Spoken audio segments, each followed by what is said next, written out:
Reframing, rekayasa makna, mengubah perlawanan menjadi dukungan. Sebuah peristiwa yang sama akan melahirkan sikap berbeda dari orang yang berbeda. Perbedaan ini tergantung dari kepentingan dan dampak peristiwa itu terhadap diri mereka masing-masing. Jika kepentingannya dipermudah, maka ia akan mendukung.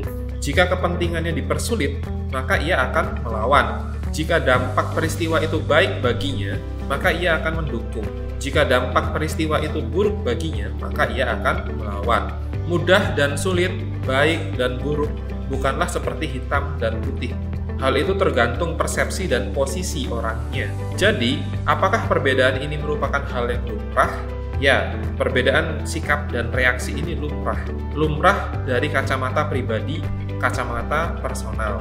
Namun, hal ini bukan berarti bisa kita tolerir jika melihat dari kacamata perusahaan. Kita sebagai pemimpin dalam perusahaan tidak boleh hanya berdiam diri, kemudian memakluminya begitu saja tanpa melakukan tindakan apapun. Ini salah. Kenapa salah? Karena jika kita mewajarkan kejadian ini, orang-orang itu akan menghambat perusahaan kita dalam upaya mewujudkan visi, misi, tujuan, dan target yang sudah ditetapkan. Singkatnya, perusahaan kita susah maju. Anda mau perusahaan kita gini-gini aja? Saya sih enggak. Perlu kita pahami bersama bahwa perlawanan itu bisa direkayasa menjadi dukungan bila kita tahu ilmunya. Ilmu ini adalah ilmu rekayasa makna atau biasa disebut reframing. Reframing dapat meminimalisir hambatan akibat penolakan pegawai sekecil mungkin. Pegawai dengan filterisasi padat pada realitas internalnya yang biasanya menolak perubahan, mengkritisi penambahan peraturan, serta meremehkan kebijakan perusahaan. Pegawai macam ini yang menyebabkan pekerjaan mereka buruk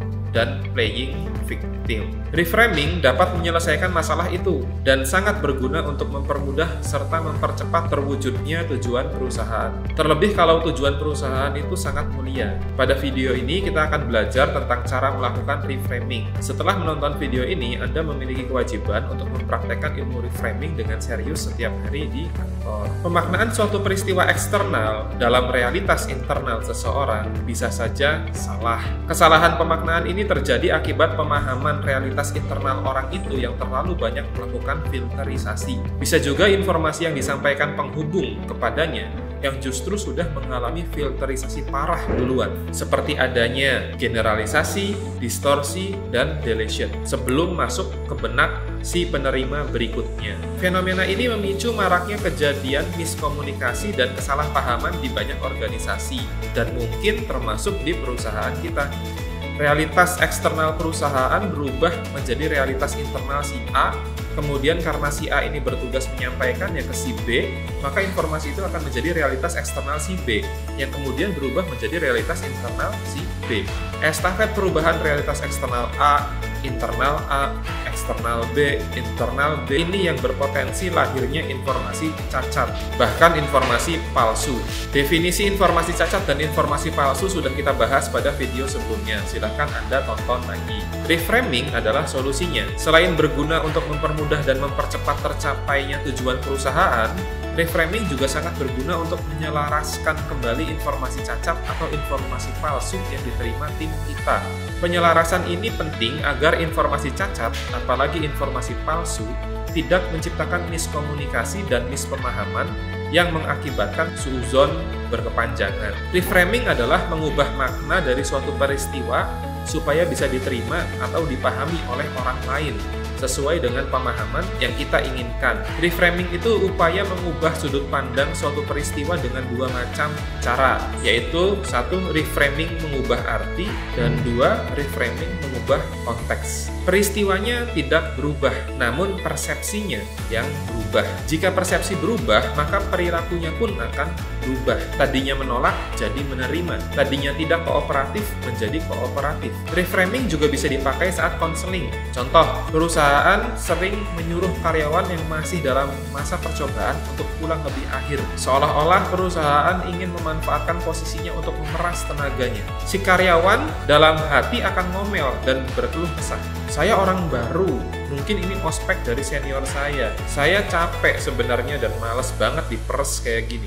Tapi mau gimana lagi daripada saya gagal masa percobaan? Nah, sebagai HRD kita harus melakukan reframing terhadap persepsinya. Bisa dengan dua macam cara. Pertama, reframing mengubah arti. Perusahaan sering menyuruh karyawan yang masih dalam masa percobaan untuk pulang lebih akhir. Hal ini menandakan bahwa perusahaan memiliki sistem pembelajaran yang baik agar karyawan baru dapat segera memahami dan mampu mengerjakan tugas-tugasnya.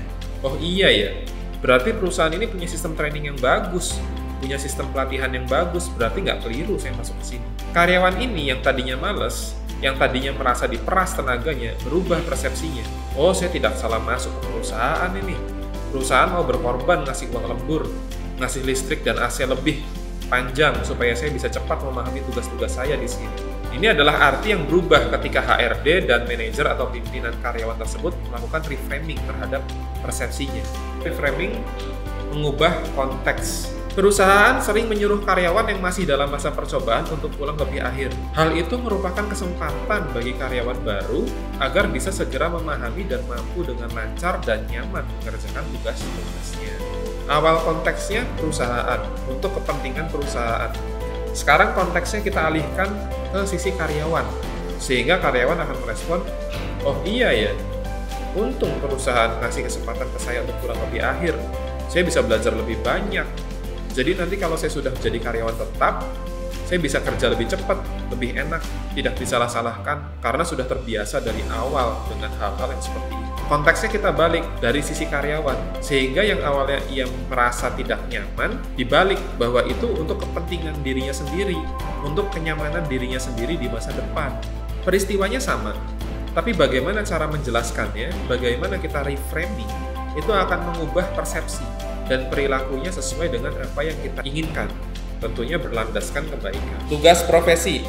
Untuk setiap kendala komunikasi yang Anda hadapi di kantor yang mengakibatkan tujuan dan target perusahaan terhambat pegawai tersebut, gunakanlah reframing padanya agar ia bisa segera bermindset lurus lagi. Lurus artinya selaras dengan visi, misi, tujuan, budaya, peraturan, dan kebijakan perusahaan.